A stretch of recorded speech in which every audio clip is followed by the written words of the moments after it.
जय भीम, जय भारत। मैं प्रदीप अम्बेडकरी, प्रेसिडेंट अम्बेडकर सेना मूल निवासी। और जो हमारे कठुआ में एक बहुत घिनौना अपराध हुआ था, उस बेटी के लाचार बेबस पिताजी हमारे बीच बैठे हुए हैं जी हैं।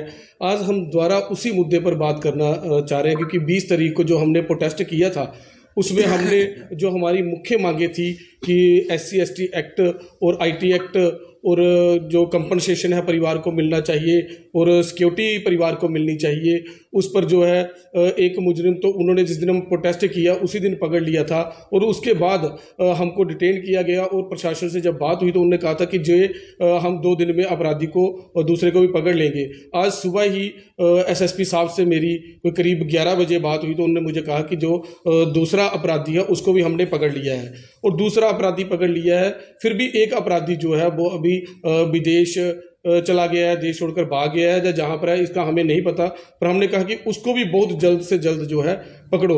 अगर उसको नहीं पकड़ा गया तो हम जो है कि प्रोटेस्ट चाहे 3 बार होते चाहे 1 बार है, उसके लिए भी हम प्रोटेस्ट वो करेंगे, क्योंकि हमारे लिए अपराधी तीनों एक बराबर है। अगर उसको नहीं पकड़ा तो बहुत जल्द जो है हम नेशनल हाईवे मार्ग जो है उसको जाम करेंगे। और जो हमारी SC/ST एक्ट की थी उसमें मानयोग SSP साहब ने हमें आश्वासन दिया है कि SC/ST एक्ट ऐड हो चुका है, IT एक्ट ऐड हो चुका है। और वो हमने जब उनसे रिपोर्ट मांगी है तो वो हमें कोई भी देने के लिए तैयार नहीं है। उसके लिए हमने प्रोसीजर जो है वो फॉलो किया है, कोर्ट के थ्रू हमने स्टेटस रिपोर्ट जो है वो मांगी है।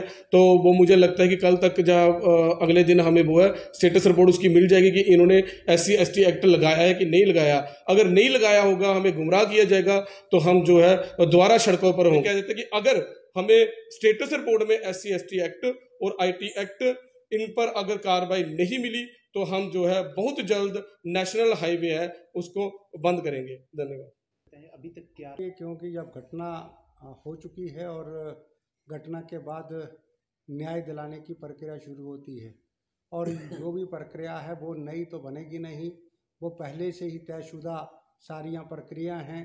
रूल, नियम, कानून हर प्रकार के बने हुए हैं।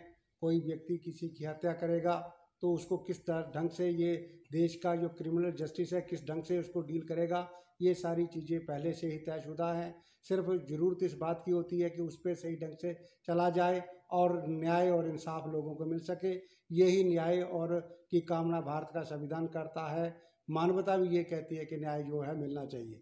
तो अब जो भी घटना हुई है, पुलिस प्रशासन उस पर कार्रवाई कर रहा है, FIR रजिस्टर्ड है, उस पर कई प्रकार के जो भारत के कानूनों संबंधित जितनी भी धाराएं वो धारे लगी हुई हैं। कहीं पर लगता है कि कोई धारा छूट रही है, ऑफेंस हुआ है और इसको भी इंक्लूड किया जाना चाहिए, वो प्रशासन से बातचीत चल रही है। जैसे इन्होंने कहा SC/ST एक्ट के लगाने की बात है तो वो साफ शब्दों में एक्ट के अंदर इस प्रकार का प्रावधान किया गया है कि अगर कोई ऑफेंडर जो नॉन शेड्यूल कास्ट हो और विक्टिम शेड्यूल कास्ट हो, ऑफेंस जो है वो 10 साल से ज़्यादा सजा वाला हो तो उसमें SC/ST का ये प्रावधान उस पर लग सकता है, लगता है। वो मुझे लगता है कि प्रशासन को, पुलिस प्रशासन को वो ऑफेंस जो है वो उन्होंने लगा दिया होगा, वो लगता है, क्योंकि कानून की मांग है, वो सिस्टम की मांग है, वो व्यवस्था की मांग है, वो उस व्यवस्था की मांग है। क्योंकि हमारे कहने से कोई ज़्यादा तो किसी को फंसाया नहीं जा सकता है और हम किसी के कहने पे छुड़ाया नहीं जा सकता, क्योंकि पहले से ही सारी चीज़ें तयशुदा हैं कि जब रेप हो जाएगा, इस प्रकार से गैंग रेप होगा, तो बच्चा अगर छोटा होगा, पास्को एक्ट बने हुए हैं, किस किस प्रकार से किस तरीके से डील करना है, इसके लिए न्याय बनी है। मैं भारत सरकार के, खास करके पार्लियामेंट का शुक्रिया अदा करना चाहता हूँ। जब निर्भया का ये इस प्रकार के दुष्कर्म हुआ था तो देश में न्याय प्रणाली को फिर सुधारा गया था।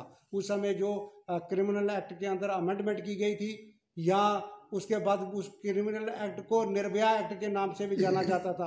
करोड़ों रुपए के 1000 करोड़ रुपए की फंड की व्यवस्था की गई थी भारत में कि निर्भया कांड के बाद देश की जितनी भी महिलाएं हैं उन महिलाओं को सुरक्षा देने के लिए, उन महिलाओं को की डिग्निटी और जेंडर डिस्क्रिमिनेशन को रोकने के लिए पूर्णतः भारत सरकार के अंदर प्रयास किए गए थे। आज दुर्भाग्य से इतना सब कुछ होने के बावजूद भी आज ग्राउंड पे इस तरीके की स्थितियाँ मिलती हैं, नाबालिग और छोटे बच्चों के साथ और महिलाओं के साथ इस प्रकार की जो घटना जो है वो हमारे सामने आ रही है। बहुत दुख और निंदनीय निंदनीय है। पुलिस प्रशासन से ये निवेदन करना चाहेंगे कि आपको डिलीवरी जस्ट डिलीवरी सिस्टम आपको दिया गया है, हम सब लोग आपसे इसी आपके ऊपर डिपेंड करते हैं कि न्याय दिलाना पुलिस प्रशासन का काम है और पुलिस प्रशासन न्याय अंततः न्याय दिलाता भी है। सारे केस जो भारत में हुए हैं जिसपे उसमें निर्भया के लोगों को अगर फांसी हुई थी तो वो पुलिस ने ही इन्वेस्टिगेशन किया था।